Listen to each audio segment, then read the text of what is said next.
Hello everyone, welcome to Gate Notebook. अभी तक आपने गेट नोटबुक यूट्यूब चैनल को सब्सक्राइब नहीं किया है तो सब्सक्राइब कर लीजिए। साथ ही बेल आइकन पर ज़रूर क्लिक करें ताकि आपको टाइमली नोटिफिकेशंस मिलती रहें और आप बेनिफिट्स ले सकें।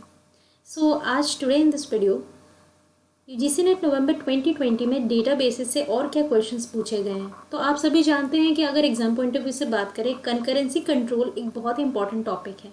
And yes, UGC NET November 2020 में इससे भी एक क्वेश्चन पूछा गया था।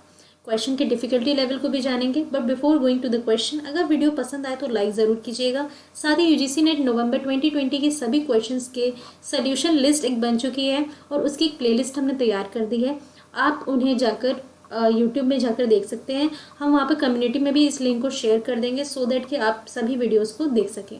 और हर एक वीडियो में आपको क्वेश्चन को सॉल्व करने का तरीका बताया गया है। अगर उस क्वेश्चन से और कोई उसी तरीके का कोई क्वेश्चन पूछा जाए फर्दर एग्जाम में, तो इस तरीके से हमने हर एक वीडियो को तैयार किया है। लास्ट में यहाँ पर आप देख सकते हैं कि क्वेश्चन को कैसे सॉल्व करना है, उसकी स्ट्रेटेजी भी डिस्कस की गई है। तो इसलिए हमने अलग अलग वीडियो में अलग अलग क्वेश्चन को रखा है ताकि आप डिटेल डिस्कशन देख सकें।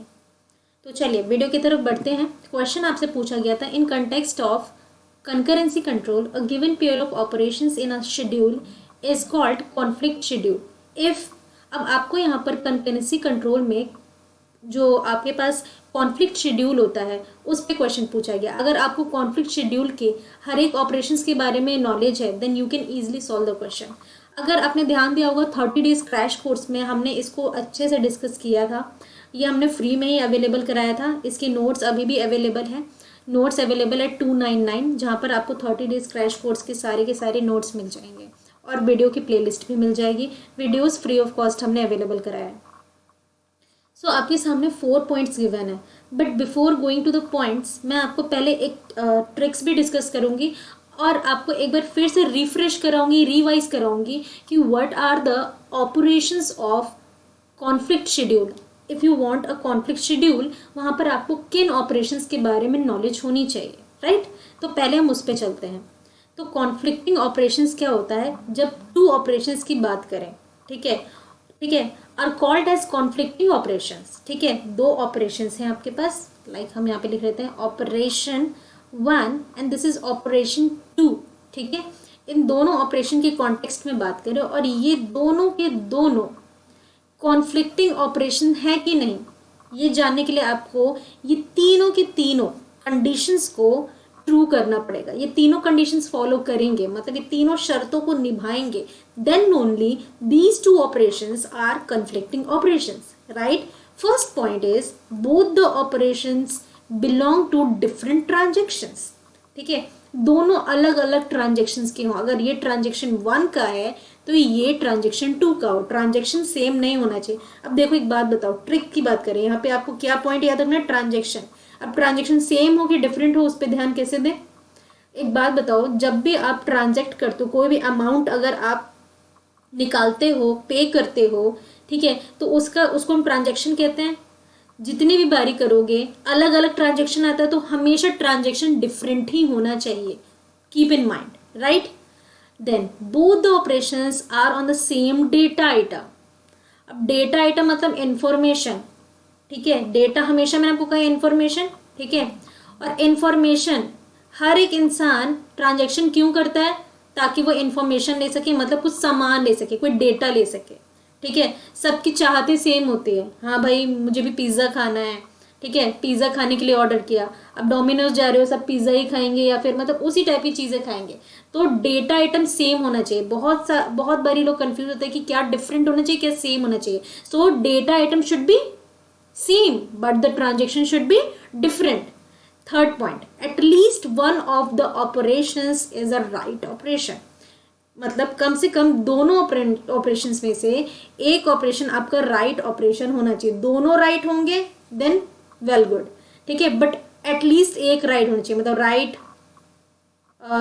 राइट हो गया आपका, ठीक है, and read, right and read चलेगा, राइट एंड राइट चलेगा, रीड एंड रीड नहीं चलेगा। This is the meaning, right.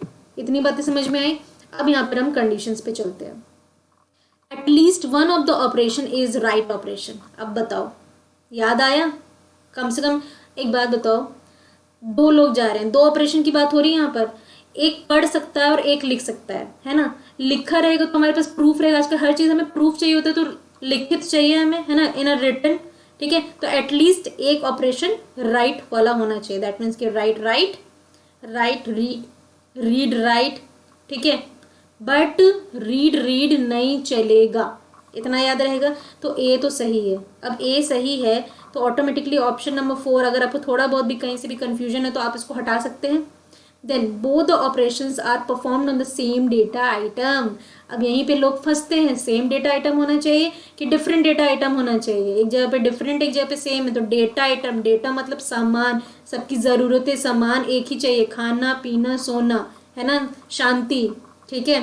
तो सेम होगा। जब सेम होगा तो बी सही और डी गलत, जब बी सही और डी गलत तो डी तो होगा ही नहीं कहीं पे, है ना। अब यहाँ पर ए और बी सही है, ए और बी सही है। Let's come to the C. Both the operations are performed on different transaction.